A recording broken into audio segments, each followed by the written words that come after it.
Well, cheers, I do, buckaroos, and how the heck are you? I am Tony Beer Whisperer. Who else would I be, man?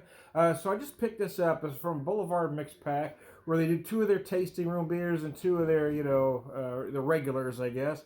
This one had their pale ale and their wheat in it, but along with a Centennial IPA, and this one here, the Oatmeal Raisin Cookie Brown Ale with natural flavoring. So here we go. 12 IBUs are the numbers on her. And we do have a rather gloomy, rainy day in the Ozarks, so I figured, well, why the heck not? And I haven't had this before. This is my first time having this, so we're trying her together. Oatmeal raisin cookie. And I'll tell you what, just as I brought it up to my nose and started talking again, I could feel the raisin right away, I'll tell you what. So immediately you really do feel raisin with a hint of spice. I actually feel like I'm getting some cinnamon and nutmeg in there, but hey, that could be just me. I'm rather sensitive to spices. I digress.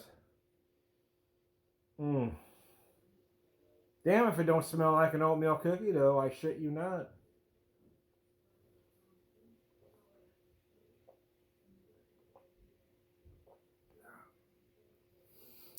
Damn, it's pretty good, actually. The only thing I would like more of is more body, to be honest with you.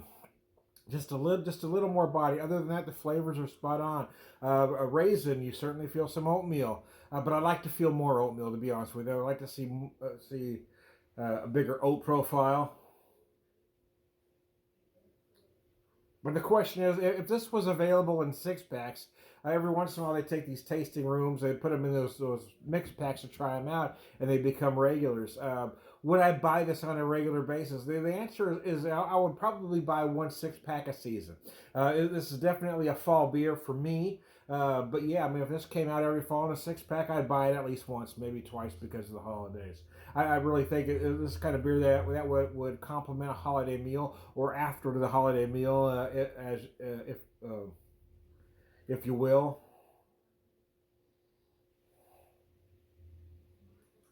Yeah, I mean, this would be the perfect beer. If I had a 6-pack, absolutely, I would bring it to a Thanksgiving gathering or holiday party. It'd be perfect to bring to friends that maybe don't drink craft beer, so let them try something just a little bit off the beaten path. Because the flavors are there, but they're not overwhelming. And when I talk to non-craft beer drinkers, usually they don't want those big flavors. They're not necessarily against flavors like this. They just don't want to be overpowering. I think this is a beer that'd be nice.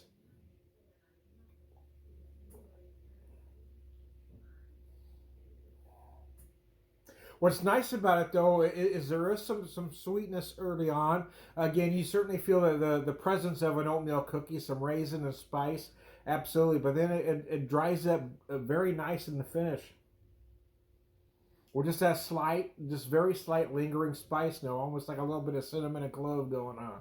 So there you go. Hey, man. This type of beer, to be honest with you, isn't necessarily in my wheelhouse, but I am curious when I come across them. And I bought that mix pack mostly for the Centennial IPA because I was curious what they were doing with it. But I'm glad to try it because if it just had this and some other kind of trendy flavor, I probably wouldn't have bought it, to be honest with you. But because it had sort of a classic flavor with a Centennial IPA along with something like this, I picked it up and I'm glad I did because this beer is absolutely brilliant. So there you go.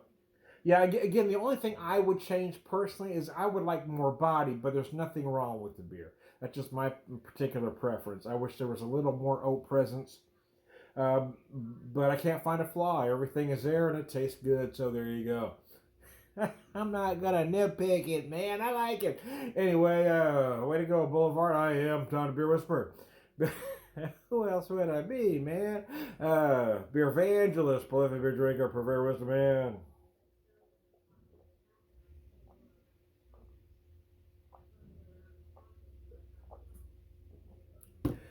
Oh, biscuits and gravy. That's good. All around good guy. Cheers, y'all. Damn, that is tasty. I shit you not. Oh wow, yeah, yeah. I got to stop for a second. I mentioned earlier that you have that little bit of spice lingering, but as I finished that last drink, that raisin kind of coat your palate a little bit, coat your palate a little bit. That's very nice. I tell you what, I like that beer. Sometimes I'll have that first sip of the beer and I really enjoy it, but by the time I get to the last drink, I'm not as crazy about it. This one was almost the opposite. I liked it early on, but by the time I got to the end, I kind of fell in love with it. So there you go. One more time with feeling, I am Tony Beer, Beer Evangelist, prolific drinker, perverter, and another good guy. Cheers.